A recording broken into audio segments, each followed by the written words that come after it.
అమరావతి రాజధాని వాసులకు రకరకాల కష్టాలండి. ఊహించని కష్టాలు. ఏ టైంలో ఏ విధంగా కష్టాలు ఎదురవుతాయని అంచనా వేయలేని కష్టాలు.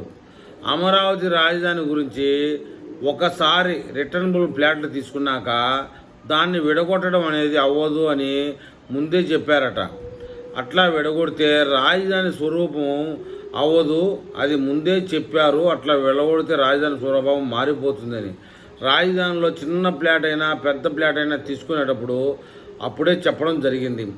ఒకసారి అవకాశం అని అమరావతి రాజధాని green field world class city, Chandrababu గారి కలలు కన్నటువంటి ఆలోచన తీరు, తీసుకున్న ఫ్లాట్లు విడగొడితే దానికి రోడ్లు సమస్య వస్తుందని, రాజధాని స్వరూపం మారిపోతుందని, ఒకసారి తీసుకున్న ఫ్లాట్లు రైతు విడగొట్టడం అనేది జరిగే పని కాదని, ఇప్పుడు రాజధాని రైతుల ఉమ్మడి సమస్య ఏంటంటే 500 గజాల ఫ్లాట్ నుంచి 5000 గజాల ఫ్లాట్ వరకు కన్స్ట్రక్షన్ ఏరియా 0.1 నుంచి దామాషా ప్రకారం 0.5 వరకు పెంచాలి.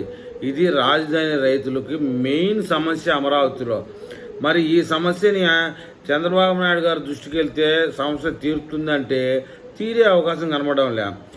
దీనికోసం సమస్య కోసం పరిష్కారం చేస్తే అమరావతి రాజధాని రూపురేఖలు మారిపోయి స్లమ్ ఏరియాలాగా ఏర్పడే అవకాశం ఉన్నది. మరి చూద్దాం ఈ విషయంలో చంద్రబాబు నాయుడు గారు ముందు ఎలాంటి సమస్యకు పరిష్కారం చూపుతారో ఏమనేది ఆయన చేతుల్లోనే ఉంది. రైతులకైతే ఈ విషయంలో ఏమీ అర్థం కావడం లేదు, ఏమీ పాల్పోవడం లేదు.